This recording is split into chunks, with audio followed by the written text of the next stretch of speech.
Muchas gracias por la invitación a participar en este evento. Me han encargado que hable un poco de la situación actual del plan terapéutico en España. Bueno, aunque parece que se me había pedido no poner diapositivas, pero si no me voy a perder bastante más, así que es casi preferible que entre un poco en esto, ¿no? Los tratamientos específicos que están en estos momentos y que han probado, y que, como dice el doctor Mercury, han probado la utilidad en la atrofia muscular espinal y que han sido aprobados por la FDA y por la EMA, son estos tres, ¿no? Por orden cronológico de autorización: Spinraza, Nusinersen, Zolgensma y el tercero, Risdiplam. Dos de ellos actúan a través de incentivar la transcripción del gen SMN2 y el otro pues directamente incluyendo un gen SMN1. ¿Cómo o qué pasa para la autorización de un medicamento que que se ha probado en un ensayo la utilidad? Pues esto depende de cada país. Hay mecanismos bastante diferentes. Hay rapidez o lentitud mayor o menor a la hora de aprobarlo, y eso vamos a ver un poco pues, lo que ocurre en ese sentido en España.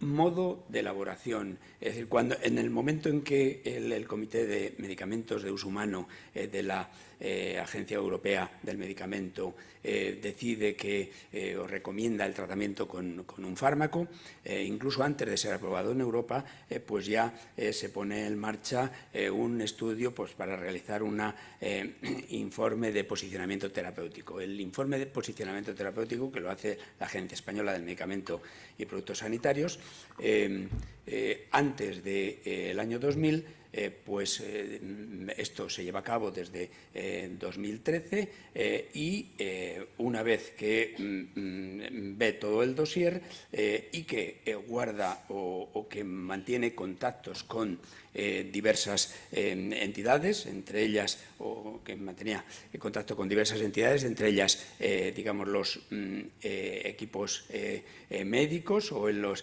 asociaciones de pacientes. Posteriormente se hacía un estudio económico y de ahí pasa entonces a la Comisión Permanente de Farmacia, que estudia los datos económicos y aprueban o no aprueban la medicación. Esto cambió el año 2020 porque, pues, fundamentalmente, me imagino que para dar vida a más, digamos, estamentos que pudieran decir algo acerca del tema y, sobre todo, para abreviar todo el proceso de la realización del informe. Bueno, pues está más o menos determinado que había una especie de retraso de unos 9 meses en media para realizar informes de un medicamento nuevo y con esto pues se plantea en ese sentido que sea de un modo un tanto diferente y que además los tiempos estén un poco más ajustados. Por supuesto, digamos, el órgano gestor, la Dirección General de Farmacia, y que, bueno, pues con las comunidades autónomas y la Agencia Española del Medicamento, cada una de ellas está bien determinada en el reglamento con qué estamentos debe contar. Después pasa el informe técnico para valorar también desde el punto de vista económico y que entonces se pueda aprobar o no dependiendo del acuerdo económico con el laboratorio promotor. De ahí sale entonces por parte de la Agencia Española de Medicamento un informe de posicionamiento terapéutico que debe contener, de acuerdo con el reglamento, pues una descripción del principio activo, de la farmacología, de la eficacia, de la seguridad, de valoración del beneficio clínico, una evaluación económica que previamente, digamos, parece que venía a añadirse después del informe de posicionamiento terapéutico, pero ahora dentro incluso del informe de posicionamiento terapéutico, la discusión, la conclusión y el posicionamiento o la recomendación del posicionamiento terapéutico y del valor añadido que supone esa medicación pues, para la enfermedad de que se trate. ¿Es adecuado el procedimiento actual? Pues bueno, nosotros no tenemos mucha idea del tema, solamente bueno, pues la experiencia, lo que ha ocurrido en estos últimos años, pues probablemente desde el punto de vista, esa es una opinión personal y una opinión también compartida con muchos expertos clínicos, el ajustar los tiempos, el acortar los tiempos, eso es positivo. Añadir criterios económicos que realmente nosotros no entramos en eso, pero efectivamente todo tiene su coste y es importante tenerlo en cuenta.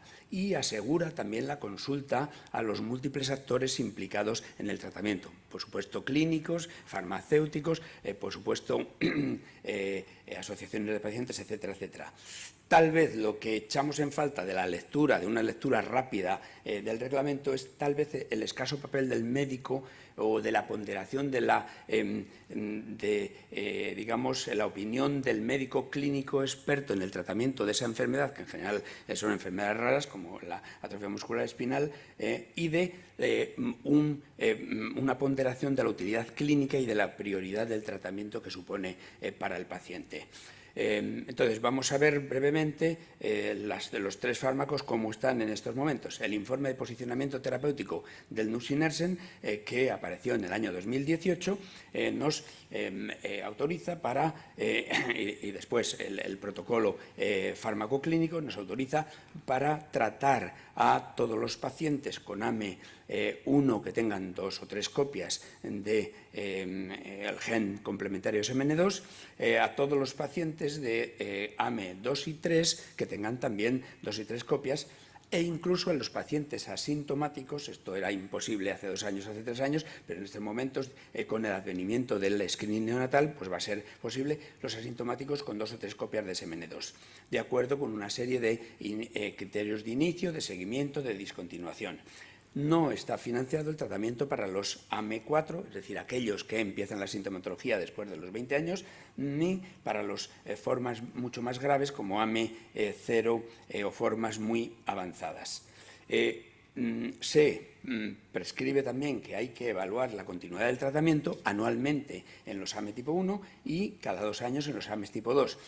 Se permite la continuidad del tratamiento si hay mejoría en los AME1 e incluso estabilización en los AME1 y si hay mejoría en los AME2-3. No se valora la continuidad del tratamiento en los AME2-3 que no muestren una mejoría de acuerdo a unas escalas. Pero en el caso de retirar el tratamiento, el fármaco puede de nuevo volverse a poner si se justifica que el paciente haya empeorado en el momento en que se ha retirado el tratamiento.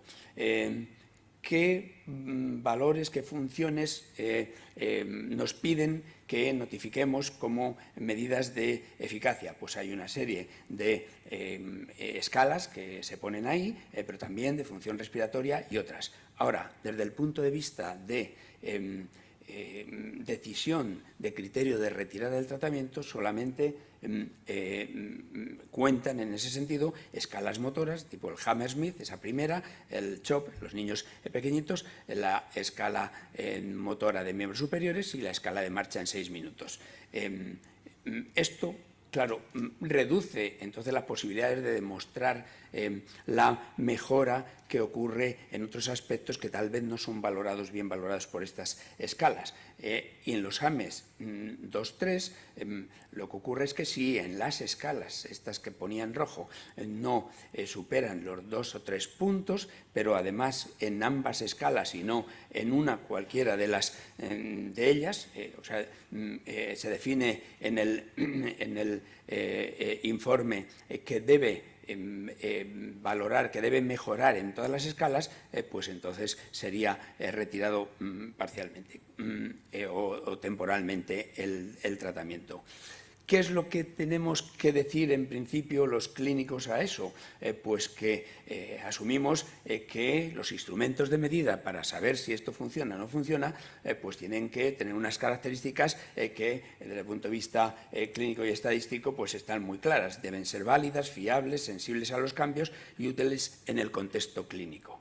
Las escalas que se emplean y en base a las cuales se quita o no se quita el tratamiento, bueno, son válidas porque efectivamente miden lo que dicen que deben medir, pero no todo lo que puede medir la mejora.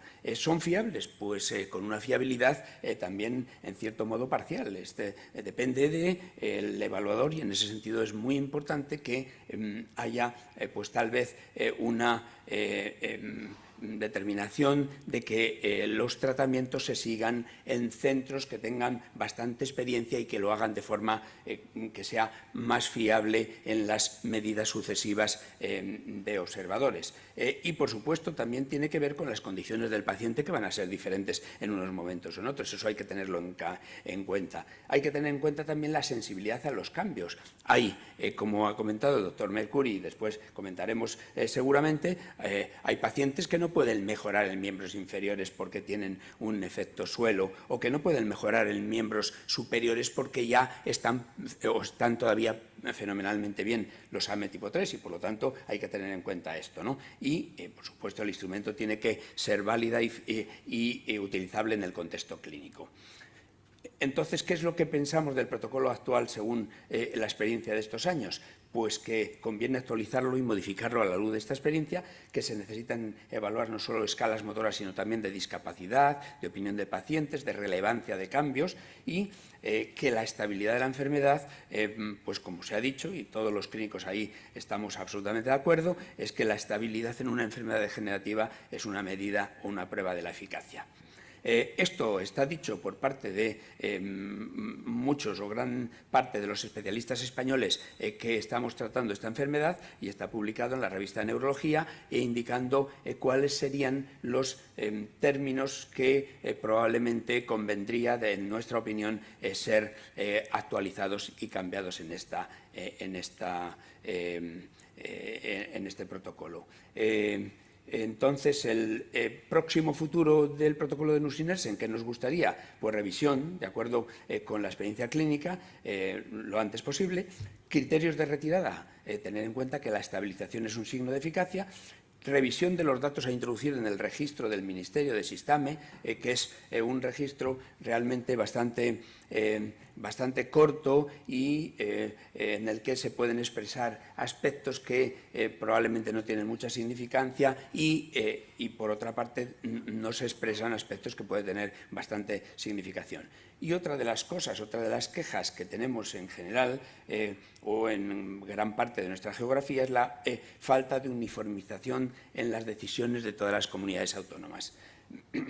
¿Qué pasa o cómo está el protocolo de tratamiento con Zolgensma, el tratamiento génico? Pues esto nos permite tratar aquellos casos que tienen ya atrofia muscular tipo 1, que tengan tipo 1, que tengan 2 o 3 copias del gen complementario y que sean menores de 9 meses de edad, que tengan también unas determinadas características clínicas. También nos permite tratar a los presintomáticos, pero solamente aquellos que tienen 2 copias del gen SMN2. No nos permite tratar a los presintomáticos que tienen 3 copias y que van a tener en un futuro una atrofia muscular tipo 1 o una tipo 2. Por lo tanto, ¿qué es lo que plantearíamos? Valorar tratamiento presintomáticos con 3 copias de SMN2 y tratamiento hasta más de los 9 meses de edad, al menos hasta los 2 años de edad, que es donde hay experiencia en estos momentos, evidencia clínica. Y por último, el risdiplam es aprobado por la EMA el año pasado y se recomienda la aprobación para los tipos 1, 2, 3 con 1 a 4 copias de SMN2 a partir de los 2 meses de edad. El informe de posicionamiento terapéutico que está español, que está publicado en marzo de este año, pues indica que efectivamente hay una clara eficacia en los AME tipo 1, revisando los ensayos pivotales indica que hay una eficacia en los AME tipo 2, pero indica que la eficacia es, digamos, de una relevancia clínica no bien determinada. Y esto hace que en estos momentos pues esté pendiente de aprobación por la Comisión Interministerial y de llegar a un acuerdo económico con Roche respecto de las AME 2 y 3 y de la elaboración de un protocolo farmacoclínico definitivo. En resumen, y por último, puntos a considerar en los protocolos. En el caso de nusinersen y risdiplam, pues nos parece que podrían o deberían tal vez tener los mismos criterios de eficacia y de posible retirada de tratamiento, el mismo tipo de acuerdo económico, techo de gasto por pago por resultados, eso el Ministerio lo decidirá. Con Zolgensma, que ya se ha aprobado el pago por resultado y el pago diferido, y la tal vez posible elaboración de un perfil clínico de decisión de tratamiento, pero es dudoso que sea posible. En estos momentos realmente parece que la indicación es más o menos la misma, puesta al día periódicamente de acuerdo con las nuevas evidencias y está por definir. No tenemos todavía capacidad como para decir mucho acerca de tratamientos combinados o de cambio del tratamiento. Muchas gracias.